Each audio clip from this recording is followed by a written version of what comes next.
Vamos então, neste mesmo Espírito do Senhor, amém? Dar passo à palavra de Deus, que nos vai trazer o pastor Luís Miguel. Vamos prestar atenção, vamos desconectar ou pôr em silêncio os telemóveis, por favor.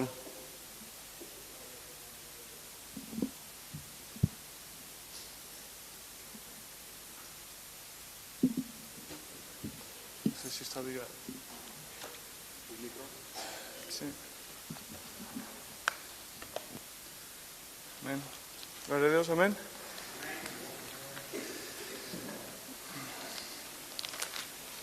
Ouve-se? Está ligado, não está? Amém. Vamos orar. Amado Pai, queremos clamar a Ti. Clamar, Senhor, que Tu possas trazer frescura às nossas vidas,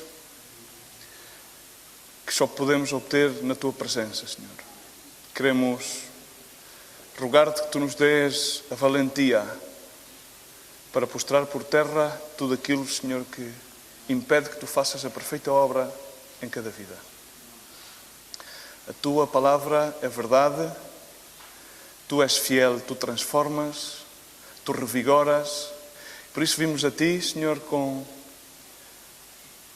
necessidade de que sejas Tu a fazer obra nas nossas vidas. E queremos rogar que a Tua palavra, Senhor, seja aquela que hoje venha confrontar-nos com a Tua presença, que venha renovar-nos, a transformar-nos, meu Deus, Senhor, a encher-nos do Teu gozo, da Tua alegria, da Tua paz e da grande segurança que temos em Ti, da nossa salvação, Senhor.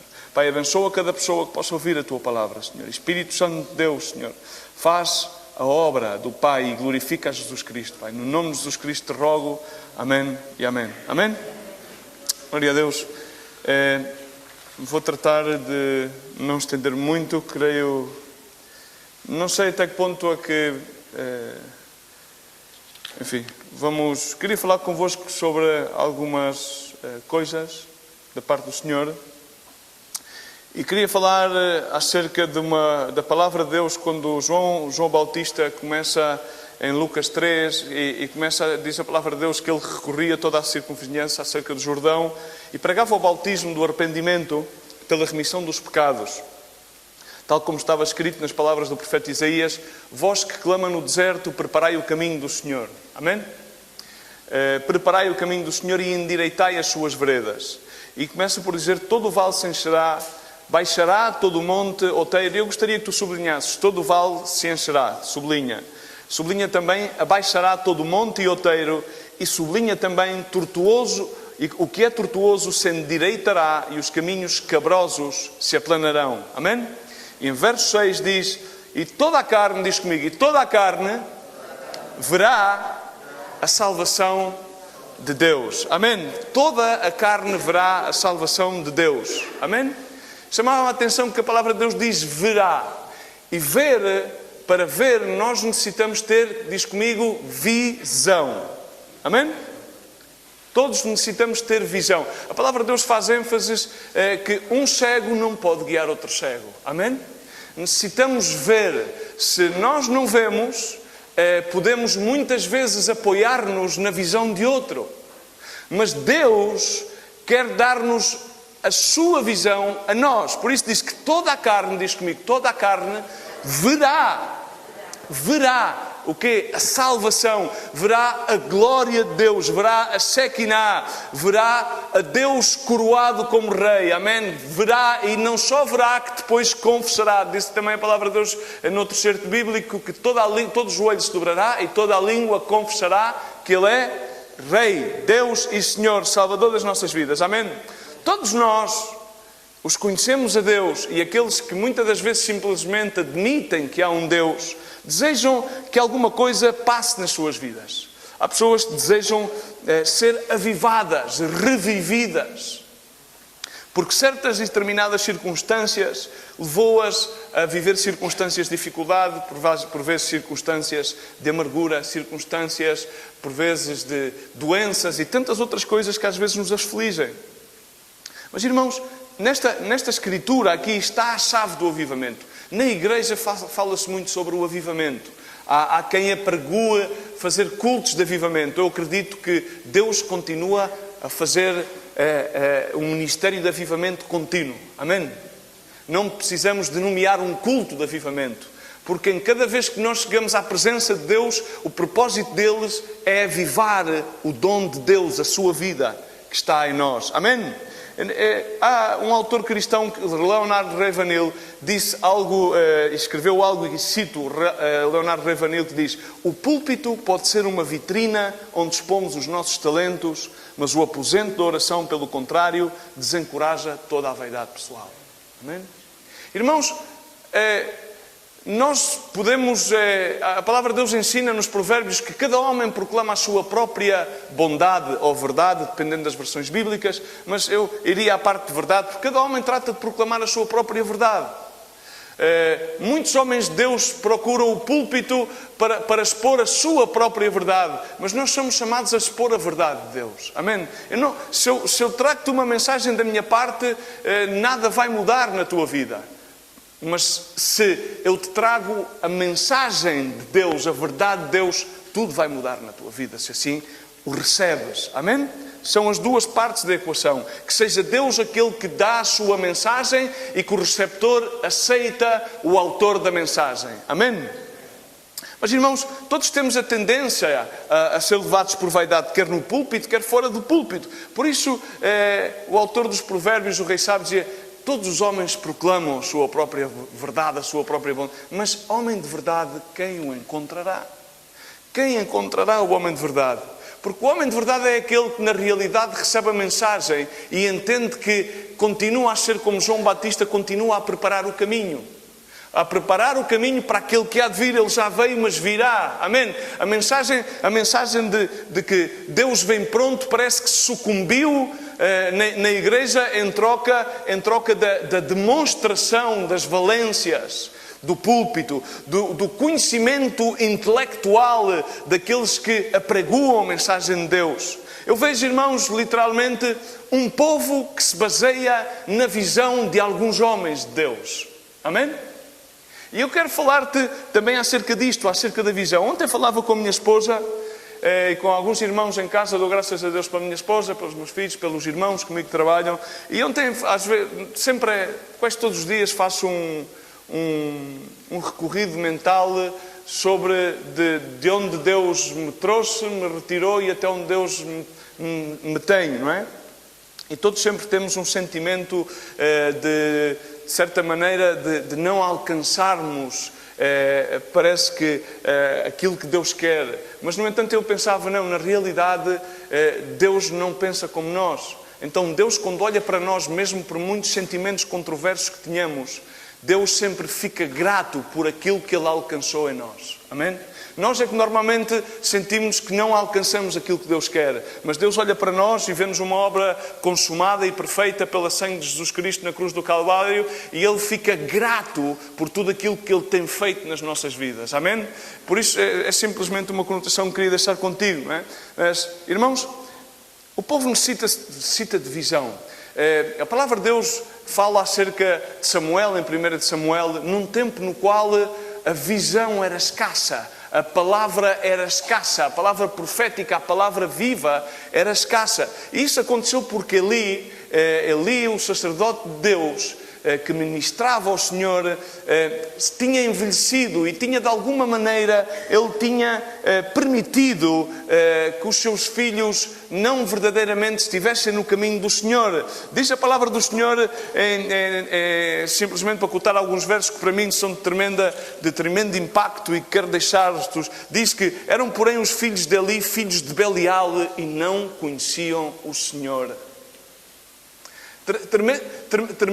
Tremenda tragédia que aquele servo de Deus sentiria. Para quem quiser apontar, está no capítulo 2, no verso 12. 1 de Samuel. Tremenda tragédia para um servo de Deus que os seus filhos não conhecessem ao Senhor. Eles conheciam o pai e conheciam os benefícios do ministério do seu pai, o sacerdote Eli. Mas eles não conheciam o verdadeiro pai. E muitas das vezes Tivemos um campamento de jovens, eu fiz muito encapé no princípio com os monitores. Aqui não há filhos de ninguém, aqui todos somos filhos de Deus. Porque Ele deu-nos autoridades para sermos filhos de Deus. Amém? A autoridade que temos é sermos filhos de Deus, no nome de Jesus Cristo, pela sangue de Jesus, pelo seu mérito na cruz. Amém? Irmãos, e é impactante, eu queria deixar-te este versículo para meditar, porque este homem lutava com esta constância. E diz, existia, como todos vocês conhecem, Ana, uma das esposas de Elcana, a qual orava em fel de amargura já muitas vezes, a pedir ao Senhor, por favor, que lhe desse um filho. E ela fez uma promessa que se Deus lhe desse o seu filho, ele ia dedicar o seu filho, que se chamou Samuel, ao serviço do Senhor. Amém? E Samuel, porque os filhos de Eli não conheciam a Deus, Samuel então foi servir a Deus e foi dedicado ao serviço do Senhor. Irmãos, e diz que Samuel ministrava perante o Senhor no versículo 18, sendo ainda mancebo, sendo ainda jovem, e vestia-se com um efode de linho. Amém? Vestiu as vestes que transmitiam santidade e pureza. Mas ele servia. Mas é incrível que no capítulo 3 diz, no verso 1 e 2, diz que Mancebo servia ao Senhor perante Eli. E aqui vem exatamente aquilo que há um bocadinho compartilha. E a palavra do Senhor não era de muita valia naqueles dias, porque não havia visão manifesta. Não havia visão. O povo não tinha visão. E a palavra de Deus ensina em Provérbios que o povo sem visão se corrompe. E o que é corromper-nos? Corromper-nos é alterar as verdades da Bíblia, trocar as verdades da Bíblia ou adaptar-nos às verdades de Deus à nossa percepção. Porque quando nós não temos a visão do reino de Deus, quando nós não temos a visão da glória de Deus, então trocamos essa visão pela nossa visão, porque nós lemos a Bíblia, porque nós reconhecemos que há um Deus, e então começamos a adaptá-la à nossa circunstância. E à nossa forma de ver, e à nossa forma de querer entender. Para os filhos de Eli, eles provavelmente pensavam que conheciam a Deus e faziam aquilo que eles queriam. Mas na realidade a palavra de Deus diz que eles não conheciam a Deus, não tinham visão declarada.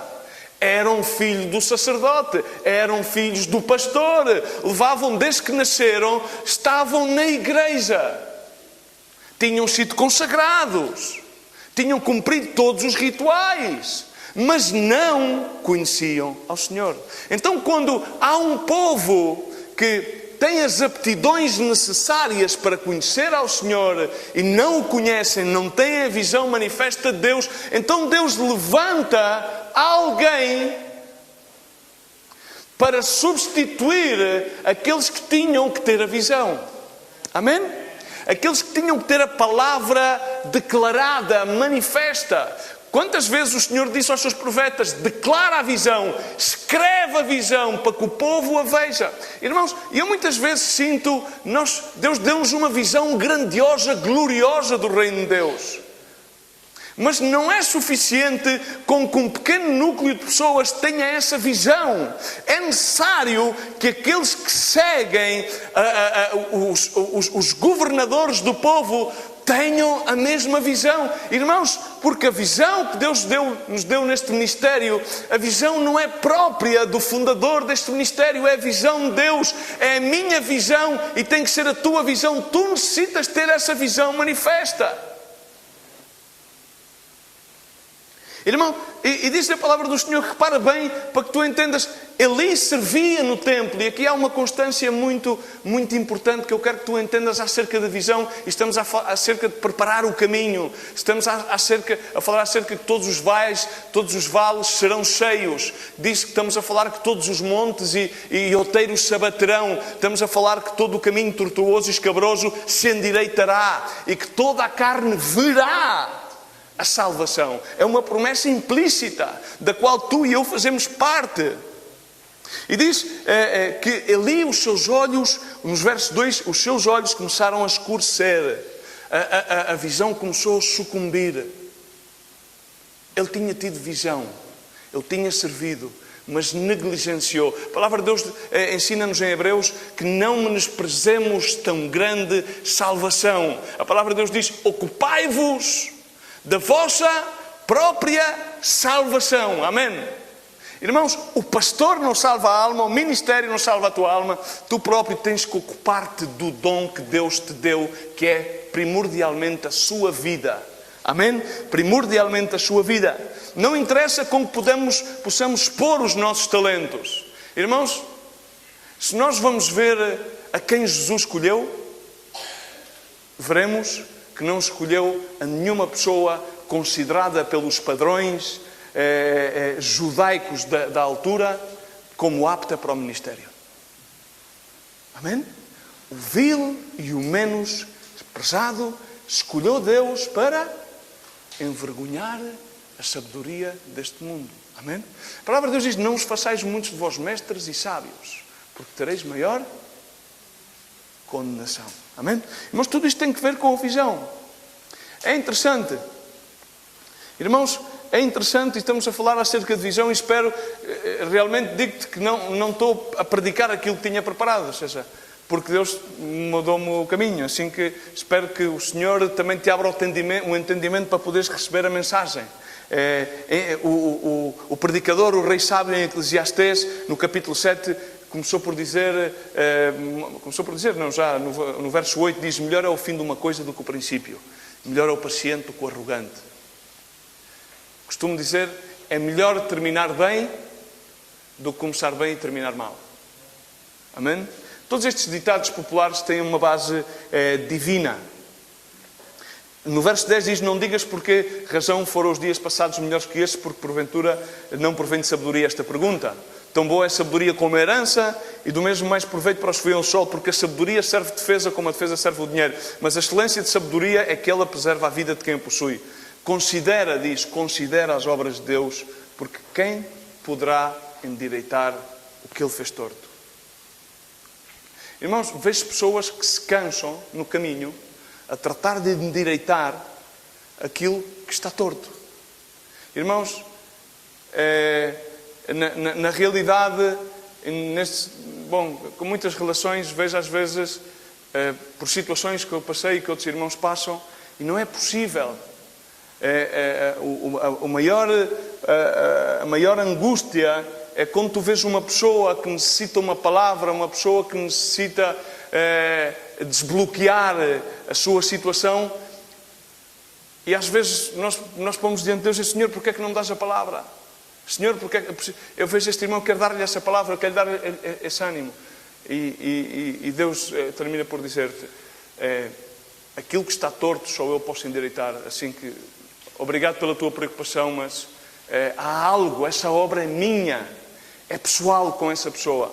E a igreja parece um consultório do psicólogo, onde os servos de Deus querem ter sempre a palavra oportuna. Mas, irmãos, temos que entender uma coisa: cada homem proclama a sua própria verdade, mas o homem de verdade é aquele que entende e diz: ao final, eu não tenho aquela palavra. Posso conhecer toda a palavra, posso tratar de aplicar todos os métodos que eu conheço, teológicos, escatológicos, mas é Deus quem tem que desbloquear aquela alma.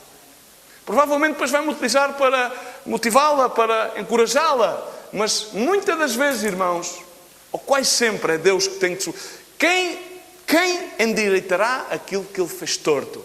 Porque muitas circunstâncias das nossas vidas, não é que Deus as permita, é Deus que as faz, que é o autor delas, para que possam vir a ser consumadas como algo de bem, para que nós possamos reagir.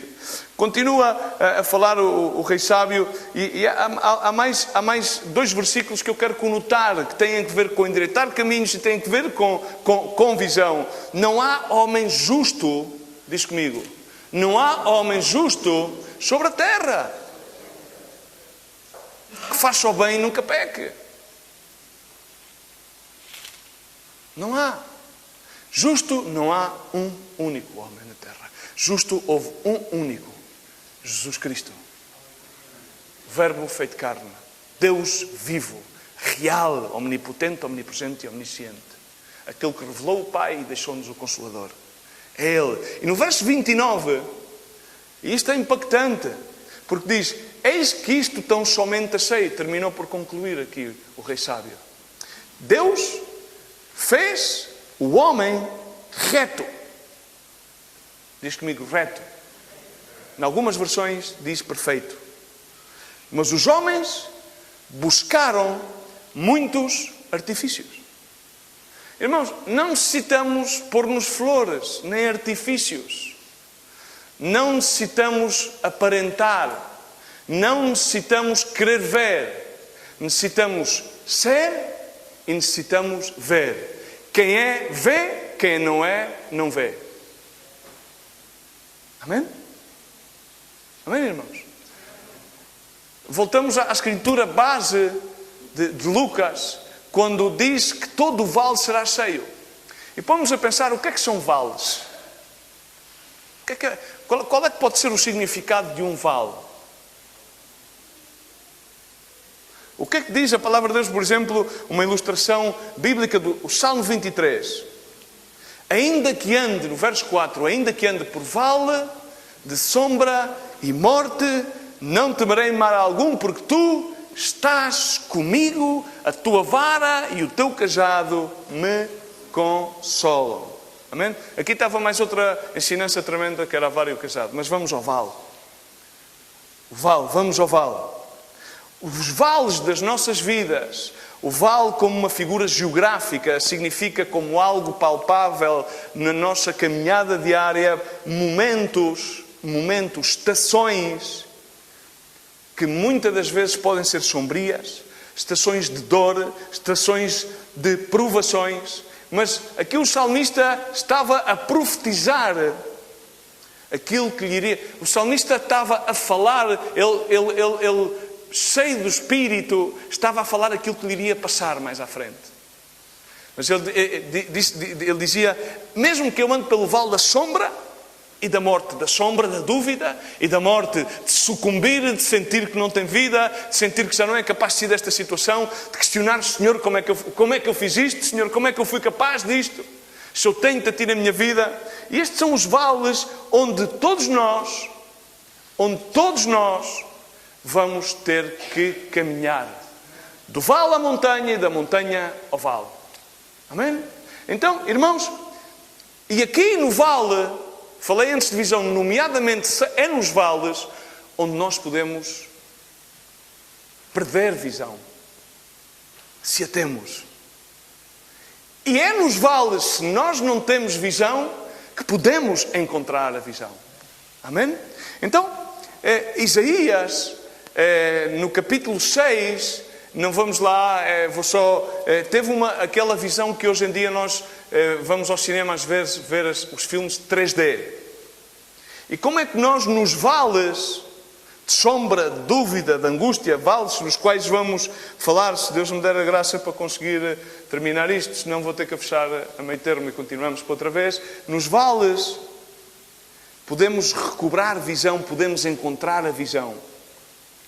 Isaías teve uma visão 3D. Diz a palavra do Senhor entre os versos 1 e 9 do capítulo 6 que Isaías olhou ao céu, olhou ao alto e viu Deus centrado no seu trono.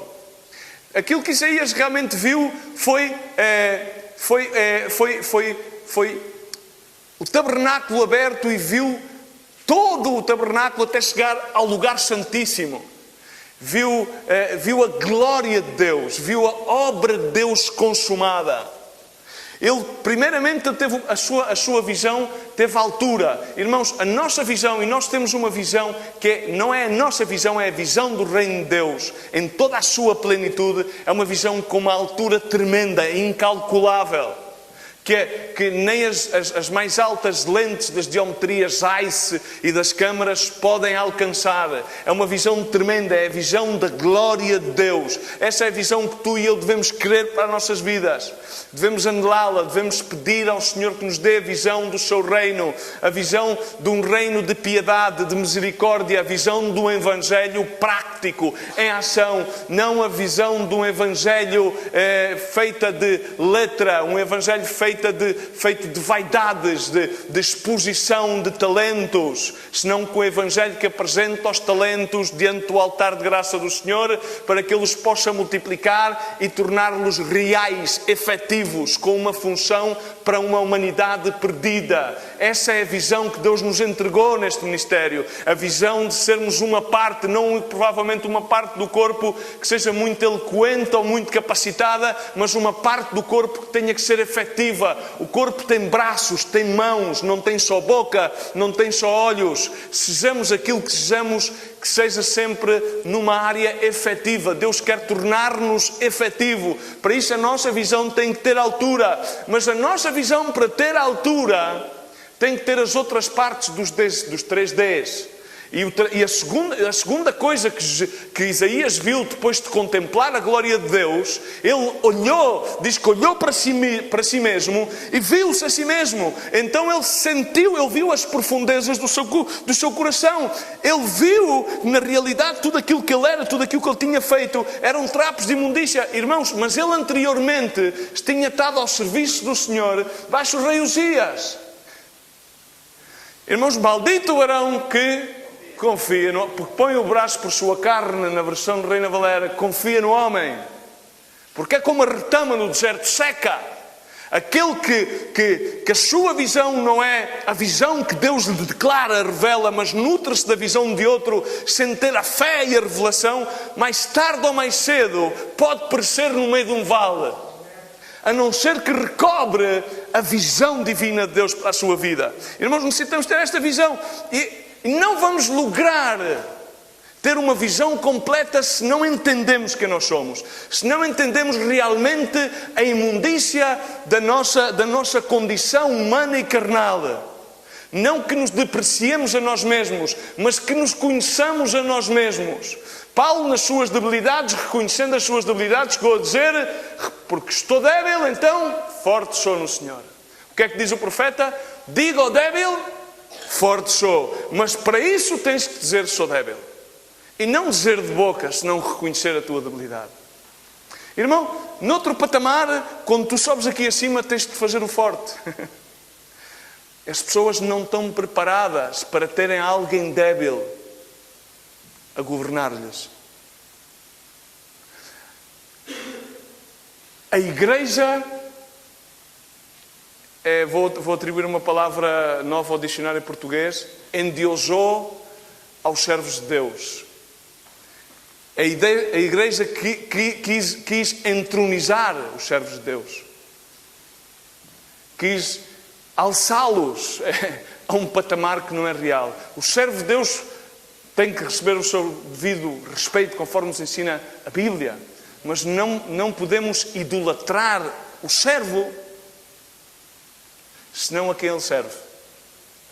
Porque esse é o único culto racional, ao Deus vivo. Amém? Irmãos, para isso temos que conhecer-nos a nós mesmos. E quando tu te conheces a ti mesmo, então a tua visão vai ser de aceitar os demais. Ninguém consegue aceitar os demais se não se conhece ele mesmo. Tem que ver com visão. Porque tu olhas para os demais com os teus olhos. Mas com esses mesmos olhos, para tu poderes entendê-los, amá-los, para tu poderes realmente dizeres que amas-os. Conforme a palavra de Deus nos ensina, amai-vos uns aos outros, suportai-vos uns aos outros, exortai-vos uns aos outros, consolai-vos uns aos outros, animai-vos uns aos outros. Então tens que ter essa visão interina dos teus bofes, das tuas entranhas mais recônditas, mais sujas. Foi aquilo que Isaías teve. Ele viu e disse: Senhor, no meio deste mundo, vil. Então o Senhor, o que é que Ele fez? Enviou um querubim. E essa mensagem é muito simples. Essa mensagem do querubim é simplesmente a manifestação, a conclusão da obra redentora de Jesus Cristo na cruz do Calvário, que limpa e borra todas as nossas transgressões e disse: consumado está. Para fazê-lo apto.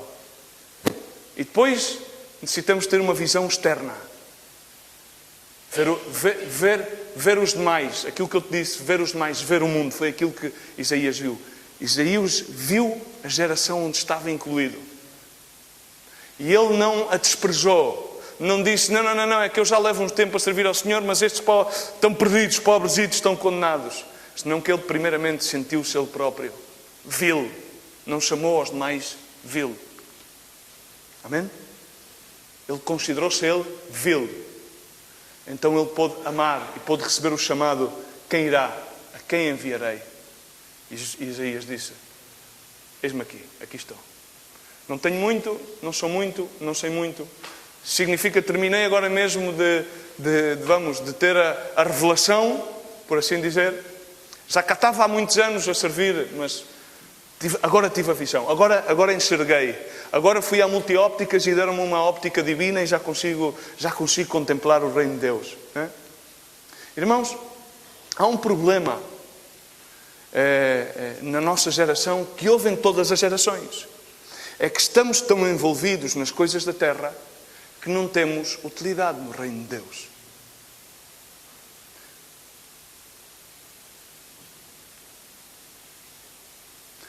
A maioria de nós, e quando eu referir a palavra igreja, quero que tu te identifiques com ela, porque a palavra de Deus diz que nós somos a igreja. Eu sou a igreja. Então eu quero pedir-te que tenhas esta capacidade de identificar-te a ti quando se fala na igreja. Se tu crês a Jesus Cristo e aceitas como Senhor e Salvador, então tu és a igreja. A maioria das igrejas, somos nós, estamos mais envolvidos e mais preocupados em promoções do que em orações. A maioria das igrejas incentiva mais a competição e esquece totalmente da consagração. Competir, ver quem é que tem mais gente, ver quem é que canta melhor, ver quem é que predica o melhor sermão. Vamos competir. Reúnem-se os pastores e começam a sacar quando falas com algum irmão que pertence a qualquer igreja, a primeira coisa que ele diz: na minha igreja é uma igreja grande, tem 600 membros. Ok, glória a Deus. Está bem? Olha, a minha é pequena. Sou eu e a minha família. Ou poderia ser ainda mais, poderás dizer egoísta, não, a minha é muito pequena, sou só eu e Deus. Porque eu sou a sua igreja. É controverso. É muito controverso. A maioria das igrejas que somos tu e eu, substituímos a propagação do Evangelho pela autopromoção. Irmão, vês o que eu fiz? Aleluia! Está aqui. 340 sermões, não sei quantas. Este é o meu currículo vitae. Sim, este é o teu currículo vitae aqui. Mas a minha questão é como é que será o nosso currículo vitae no céu. A grandiosidade de tudo isto é que Deus tem uns parâmetros que não são os nossos. Porque se Deus aplicasse os mesmos parâmetros que nós, estaríamos fritos. Duvido que muitos passassem o átrio da porta do céu. Ficaríamos todos na sala de espera. Irmãos, ter visão sem missão torna-nos visionários, transformar. Com a visão. É tudo uma questão de visão. Os olhos são a lâmpada do nosso corpo. Muitas das vezes sentimos ofendidos sem que ninguém nos ofenda. Mas nós vemos uma atitude, ou ouvimos uma palavra, ou uma ação e tomamos-o como uma ofensa. Qual foi o problema? A visão, ou a nossa audição, a nossa percepção. Se nós optamos ter a percepção de Deus, até podemos muitas vezes, as pessoas podem nos ofender. Mas então, perdoamos essa ofensa porque entendemos que é aquilo que nós queremos que nos seja feito a nós. Amém? E não damos espaço a permanecer num vale da ofensa. Irmãos, é tremendo. O vale da ofensa, o vale do fel da amargura. Este tem e eu não tenho. Segundo a palavra de Deus em Tiago, provavelmente vamos lá, ver se é 10 minutos depois. Há o vale da morte, o vale onde teve Lázaro, o vale onde teve a filha de Jairo. São vales da morte. Vales da morte em que estamos sucumbidos. Mas ninguém fez com que nós sucumbíssemos. Nós mesmos fizemos. Quando os discípulos diziam: Senhor, apura-te porque o teu amigo Lázaro está em leito e está a morrer, e ele diz, rapaziada, calma, porque isto é para a glória de Deus. E ele chegou lá e ao quarto dia ressuscitou. Os doutores da lei trataram logo de, vamos já julgar esta situação, porque isto não está bem, para aqui, para ali, o que é que este faz, e para aqui, enfim. Jairo, um principal da sinagoga, um reverendo, com um tremendo gabarito, que tem a ação mais contraditória que se podia ter naquele então, que era ajoelhar-se diante um reverendo, jamais se poderia ajoelhar. Ainda não se tinha instaurado o lavatório de pés. Jesus Cristo ainda não tinha deixado esse ensinamento que muitas igrejas tomaram como ritual e fazem simplesmente como um ritual, mas não aprendem a servir. Como muita gente que serve simplesmente para mostrar o seu talento a servir, mas não serve porque realmente entende que deve servir aos demais. Não tem essa capacidade de serviço. Vemos? E era necessário. E Jairo, então, Jesus Cristo acompanhou à sua casa. Todos conhecem a Escritura, por exemplo, que está em Marcos 5. Jairo. E disse-lhe à menina, Talita cumi. E a Jairo disse, não te preocupes que a tua filha não está morta, a tua filha dorme. Amém? Glória a Deus. Tudo é possível para aquele que crê. Tudo é possível. Montes. O que é um monte? O que é que se faziam nos montes? No Antigo Testamento. O que é que se faziam nos montes? Levantavam-se o quê? Altares. O homem altar. O altar ego. O ego altar. Não sejas sábio aos teus próprios olhos, tema ao Senhor e aparta-te do mal, diz a palavra de Deus em Provérbios 3:7. Os montes, todos passamos por montes. O monte da arrogância, o monte da altivez, o monte da soberbia, o monte da autossuficiência. Claro, isso provavelmente passa noutras igrejas, não na minha. Tiago 4:4, infiéis, não sabeis que a amizade do mundo é inimizade contra Deus, portanto, qualquer que quiser ser amigo do mundo constitui-se amigo de Deus. Inimigo de Deus. Ainda no outro dia falava com o irmão acerca deste conceito do mundo. Porquê é que a gente nos referimos ao mundo como algo que nos é externo? Não sei porquê. Porque nós estamos no mundo, não é? Amém? E não nos podemos imiscuir no mundo. E o mais grave não é que nós estejamos no mundo. O mais grave é que o mundo esteja em nós. E a razão do que muita gente muitas vezes não tem visão é porque o mundo está nele. Não é que ele esteja no mundo. Aquele que tem visão e missão vê e entende qual é a sua missão neste mundo. E entende que Jesus Cristo amou de tal maneira a quem? A quem?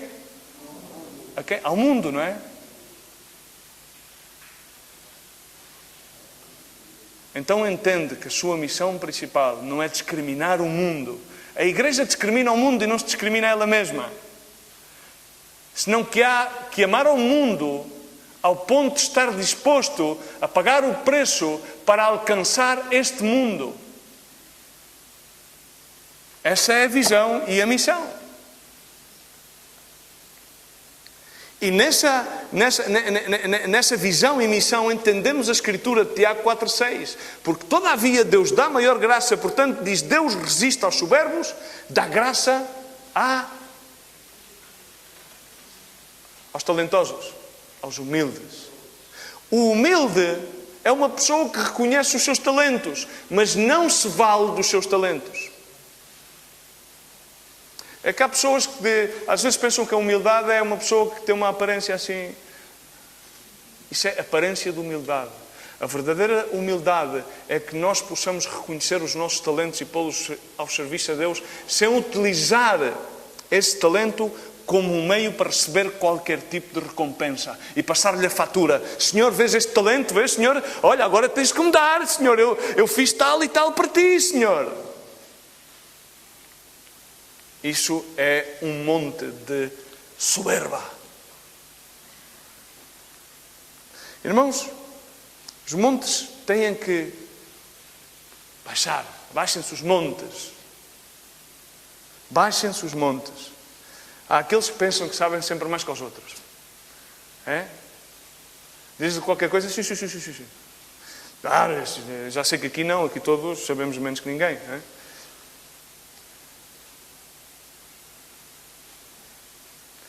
é? Irmãos, há outros que têm um monte do perfeccionismo compulsivo. A Bíblia também fala acerca disso. Alguns dirão, isto do perfeccionismo, vamos a Mateus 23, para encontrar a ilustração. Que tem a ver com a visão. Tudo tem a ver com a visão e com preparar o caminho. Ai de vós, escribas e fariseus e próticas, porque dais o dízimo do hortelã e do endro do cominho e tendes omitido o que há de mais importante na lei, a saber, a justiça, a misericórdia e a fé. Estas coisas, porém, devíeis fazer sem omitir aquelas. Guias de cegos, que coais um mosquito e engolis um camelo. Ai de vós, escribas e fariseus hipócritas, porque limpais o exterior do copo e do prato, mas por dentro estão cheios de rapina e de intemperança. Fariseus, cego, limpa primeiro o interior do copo, para que também o exterior se torne limpo. Os fariseus observavam a lei. Uma coisa que eu acho chata é na igreja chamarem às pessoas, aquelas que são hipócritas, fariseus. Na realidade, porque os fariseus, no seu zelo pela palavra, guardavam a lei taxativamente. E era isso que os cegava. O perfeccionismo compulsivo. E quando depois a seguir inadequadamente chega Jesus a fazer coisas totalmente inadequadas sem quebrar a lei, senão que sempre confirmando a lei, estes homens ficaram perplexos. Agora, irmãos, isto não foi só naquele então. Isto continua a passar hoje. E provavelmente continua a passar na tua vida e na minha vida. Então temos que ter cuidado com isto. Porque, por vezes, temos uns parâmetros totalmente desiguais para uma coisa para outra. Então temos que adequar-nos à frescura da obra de Deus. Não deixando, conforme diz a palavra de Deus, não deixando de fazer aquilo em detrimento do outro. Senão tratar de pôr em prática toda a Escritura, com a revelação da visão de Deus e com a missão que Deus nos entrega. Amém? Bill Bryant foi o fundador do Campus Crusade. Dizia, devemos ter uma mente analítica sem ter um coração crítico. Analisá-lo todo é lícito. Reter o bom, reter aquilo que provém de Deus. Mas a palavra não diz criticar o demais. Diz rejeitar. Não serve. Não vale a pena criticar. Sempre me dou conta, e na minha própria vida, quando critico alguém num âmbito, termino por praticar o mesmo tipo de atitude. Não vou mais longe. Quando critico alguém num âmbito, e às vezes não tarda nem 15 ou 20 minutos, que já está, pum, e o Senhor diz, toma lá rapazito, que é para ver se te enteras, para ver se abres a pestana, para ver se vês mais para além da parede que tens à frente dos olhos. Há pessoas que pensam que não são melhor que todos os outros, que são inferiores, devem se arrepender, porque isso é outro monte, que é o da autoflagelação emocional. Não, todos os outros fazem melhor do que... é aquele só... Por favor. Na realidade, aquilo que tu estás a dizer é outra coisa. É totalmente o inverso. Não te flageles mais. Sê aquilo que és diante do Senhor, porque Ele ama tal qual tu és, embora não queira que permaneças tal qual como tu és. Essa é a chave é muito claro. As pessoas dizem, irmão, mas Deus ama. Sim, Deus ama-te conforme tu és e conforme eu sou.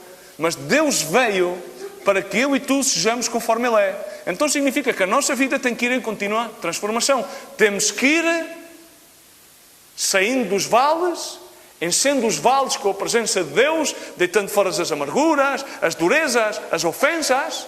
Temos depois na subida para o monte, estamos no cume do monte, meter o monte para baixo, a altivez, a soberba, as emoções conturbadas que nos levam a pensar mais de nós mesmos daquilo. E a palavra de Deus diz, não pensais, não tenhais um mais alto conceito de vós mesmos, senão que considerai os outros como... É fácil dizer, mas pôr em prática, my friend, custa. Custa, porque cada homem proclama a sua própria verdade. Mas homem de verdade, quem é que o encontrará? 1 de Pedro 5,5, e vou com 50 minutos, eu termino agora mesmo.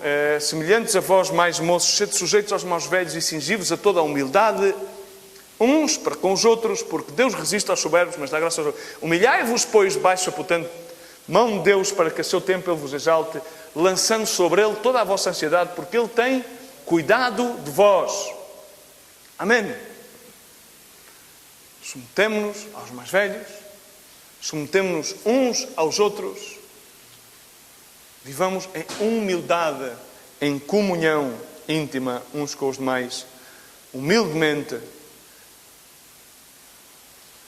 Agora termino com o que é tortuoso se endireitará e os caminhos cabrosos se aplanarão, para que depois possamos, o verso 6, ver, e toda a promessa, e toda a carne verá a salvação de Deus, ter a visão plena. Eu sei que aqui ninguém pensa mal, sou eu. Provavelmente sou só eu que penso mal, não há nenhum problema. Podem saber que eu penso mal, ok? Eu também posso constatar que todos nós somos dados a ter maus pensamentos. Caminhos cabrosos no nosso interior. Coisas tortuosas, temperamentos difíceis, como não estão sujeitos ao poder do Espírito Santo de Deus. Muitas vezes vivemos com esse, muitas vezes agimos em base a motivações desses pensamentos. E, por último, não só temos que encher-nos Deus nos vales, temos que ter a humildade nos montes altos para que Deus seja o soberano do monte e não criemos nós o nosso altar do ego. Mas também depois reconhecermos nós os nossos maus pensamentos, os nossos caminhos tortuosos que estão no nosso interior. Tudo isto tem que ver com a visão trina de Isaías. E diz em palavra de Deus em Tiago 2, meus irmãos, não tenhais a fé em nosso Senhor, meus irmãos, não tenhais a fé em nosso Senhor Jesus Cristo, Senhor da Glória, em acepção de pessoas. Não nos diferenciemos. Não nos diferenciemos. Não pensemos que é o outro que tem o pecado, quando esse pecado também está em nós. E mais, quando assim o façamos, entendamos que todos os pecados daquele que aceitou a Cristo estão borrados, porque Ele não toma em conta os nossos tempos de ignorância. E há muita gente que, apesar de ter Jesus Cristo na sua vida, tem tempos, momentos de ignorância. E Deus não os leva em conta, simplesmente nos chama ao arrependimento.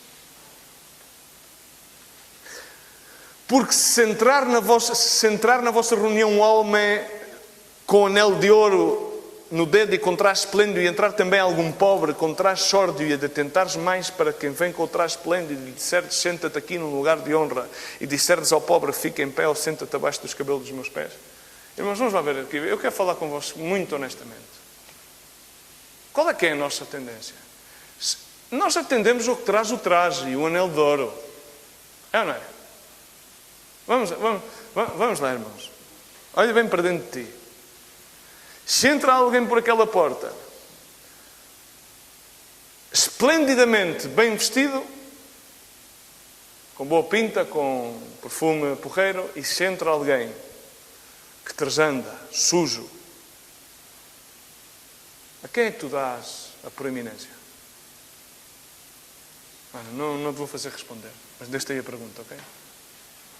Eu sei a quem é que eu dou a proeminência. E não vou tratar de dizer-te aquilo que vou receber o do fato primeiro. É a nossa tendência. Nós somos dados a fazer acepção de pessoas.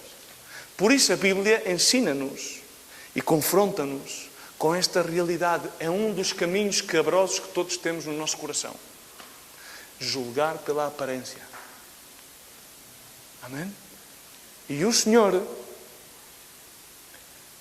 algures, em algum sítio, a um profeta, que eu já não me recordo o nome, provavelmente sabes quem ele é. Qual é que era o profeta ao qual o Senhor diz: o que foi a nomear, como é que chamava aquele senhor na idade, ou idade um bocadinho já avançada, que foi chamado depois para ungir o rei David? Como é que se chama aquele senhor? Esse profeta Samuel, de meia idade, já com alguma experiência naquelas andanças, com comunhão com o Espírito Santo, que já tinha ungido a reis, foi chamado para ungir outro, escolhido, o homem que tinha o coração conforme a de Jeová. E o que é que aconteceu àquele homem? Deixou-se levar pelo quê? Pela aparência. E o que é que o Senhor lhe disse? Não atentes às aparências, porque eu atento àquilo que está no coração. Irmãos, no verso 4 diz, e faz-nos: não fazeis porventura distinção entre vós mesmos. Será que não o fazemos? Irmãos, temos que meditar nisto. Em 1 Coríntios 14:20 diz: irmãos, não sejais meninos no entendimento, na malícia, contudo, sede criancinhas, mas adultos no entendimento. Amém?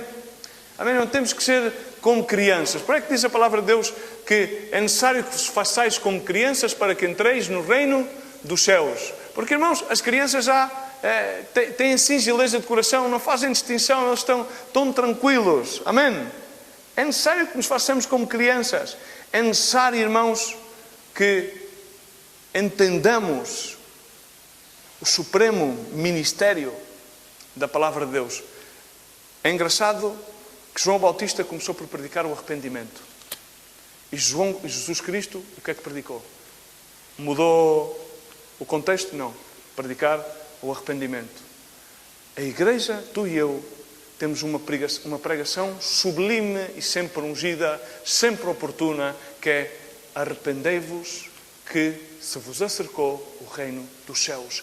A visão. E o reino dos céus, irmãos, não se trata de nada mais senão que de... consiste em quê? Em poder. E consiste em mais em quê? Justiça, gozo e paz. Amém? Porquê? Porque estamos reconciliados. E quero terminar com 2 Coríntios 5:17. Se alguém está em Cristo, nova criatura é, se todas as coisas velhas já passaram, tudo foi feito novo. Todas estas coisas provêm daquilo que nós fazemos diariamente. Porque oramos, fazemos devocionais, congregamos-nos, fazemos acampamentos, diezmamos, fazemos obras de piedade, de caridade, de misericórdia, vamos a não sei quantas nações. Não, desculpem, foi a minha mente agora. Todas estas coisas provêm de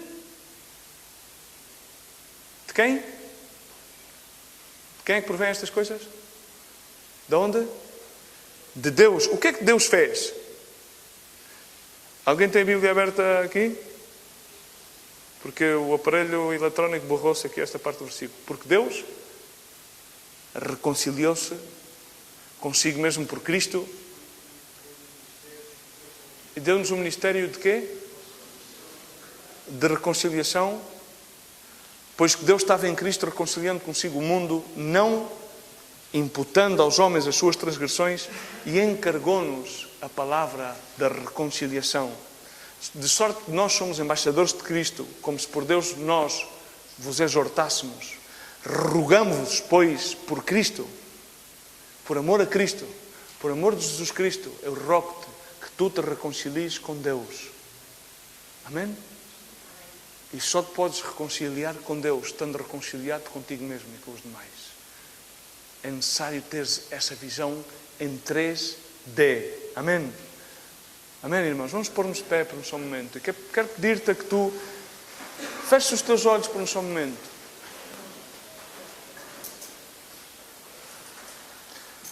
E penses, medites,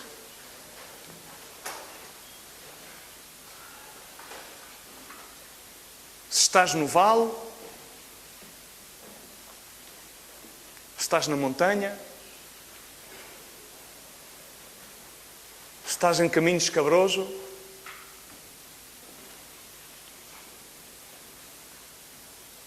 porque a palavra de Deus não vem para nada mais para fazer e obter a sua missão, que é de que tu possas reconciliar-te com Deus Pai por meio do seu Filho Jesus Cristo. Poderás dizer, irmão, mas eu já... Fecha os teus olhos, não é para mim que eu não sou nada interessante ver. Fecha os teus olhos por um momento. Põe-te diante de Deus. Em que área? Qual é a área que tu identificas? Em que vale? Qual é a visão que tens? Por vezes podes encontrar-te num vale que leva a estar prostrado, cego. Ou por vezes podes ter saído de um vale e ter subido à montanha e de repente estás ofuscado com a tua proeminência. Provavelmente, às vezes, com uma proeminência do ministério ou de algo que tu já fizeste ou estás a fazer. Ou provavelmente estarás num caminho escabroso do teu coração com pensamentos tortuosos que te afligem a alma. Seja qual seja o local onde tu estás. É tempo oportuno para que tu, nesta manhã, te possas pôr diante do Senhor. E por amor de Cristo, eu te rogo que tu te reconcilies com Deus Pai por meio da sangue de Jesus Cristo. Fecha os teus olhos por um momento. Senhor Jesus, nada somos na tua presença, Senhor. Temos tendências a ir ao vale e no vale entrarmos a dúvida, Senhor. No vale, meu Deus, muitas vezes ficar prostrados. Meu Deus, temos tendência quando saímos do vale não entender que foste tu que nos sacaste, Senhor. E quando chegamos ao pináculo da montanha, meu Deus, temos a tendência para edificar-nos um altar próprio. Perdoa-nos, Senhor. Senhor, temos a tendência de que num caminho escabroso do nosso coração, muitas vezes deixar-nos mover com motivações impuras. Pensamos muitas vezes que vemos, mas a nossa visão é uma névoa. Senhor, tu prometestes que toda a carne verá a tua salvação. E nesta manhã, como filhos teus, que te adoram, que te buscam, queremos arrepender-nos, Senhor. Pedir-te perdão, Senhor. Recobre-nos a visão plena do teu reino, Senhor. Endireita os nossos passos, meu Deus. Leva-nos no teu caminho, Senhor. Senhor, aviva-nos em ti. Reconcilia-nos hoje uma vez mais com o Pai. Temos entrada. Podemos entrar nesta manhã com ousadia diante do teu altar de graça, na presença do Pai. Nada que nós tenhamos feito, senão os teus méritos, Jesus. Pelo teu mérito da cruz do Calvário, Senhor. Hoje podemos confessar que somos filhos de Deus, salvos, remidos, limpos, agraciados pela obra que tu fizeste na cruz do Calvário, Senhor. Eu rogo por cada pessoa que aqui está, cada pessoa que possa ouvir a tua palavra, que o teu Espírito Santo seja aquele que compunja os seus corações de tal forma que se arrependam e voltem a sua face, o seu coração ao Pai, se reconciliem, se sintam aceites. Pai, no nome de Jesus Cristo, tu amaste-nos com amor eterno. Pai, no nome de Jesus Cristo, meu Deus, derrama visão, meu Deus. Senhor, manifesta o teu reino, Senhor. Essa visão com uma missão, Senhor. A missão de poder ver a tua glória, de poder contemplar-te, Senhor. E podermos contemplar que nós mesmos, por nós mesmos, nada podemos alcançar. É em ti, Jesus. Em ti está a vitória, em ti está a segurança da salvação. Senhor, manifesta-te com poder, Senhor, a cada vida, meu Deus. No íntimo, Senhor, traz esse avivamento, Senhor. Traz essa revelação fresca, oportuna para cada vida, para cada situação. Num vale, numa montanha, num caminho escabroso, meu Deus. Prepara-nos o caminho, Senhor. Prepara-nos o caminho para aclamar o Rei, Pai. No nome de Jesus Cristo, eu rogo-te nesta manhã. Faz a tua obra no nosso meio, enquanto entramos na tua presença em adoração, aclamando-te, Senhor. Porque tu, meu Deus, tu, Senhor, tu és o centro, tu és o autor e o consumador da nossa fé. Tu és santo, Senhor. Tu és santo. Pai, no nome de Jesus Cristo, te aclamamos como Senhor, Salvador, autor e consumador da nossa fé, Senhor. Limpa os nossos olhos. Queremos ver a tua glória. Pai, no nome de Jesus Cristo, eu peço por cada irmão nesta manhã. Te aclamamos, Senhor. Adoramos o teu nome, Senhor. Não estamos sós. Tu estás connosco, Pai. Obrigado, Pai, no nome de Jesus. Adora a Deus aí por um momento onde estás. Levanta os teus braços ao céu e adora aquele que te reconcilia com o Pai, aquele que te aceita, aquele que te limpa, que te faz apto e digno, Senhor. Pai, no nome de Jesus. Levanta os teus braços ao céu e aclama o Rei de Glória à tua vida. Sim, Senhor Jesus.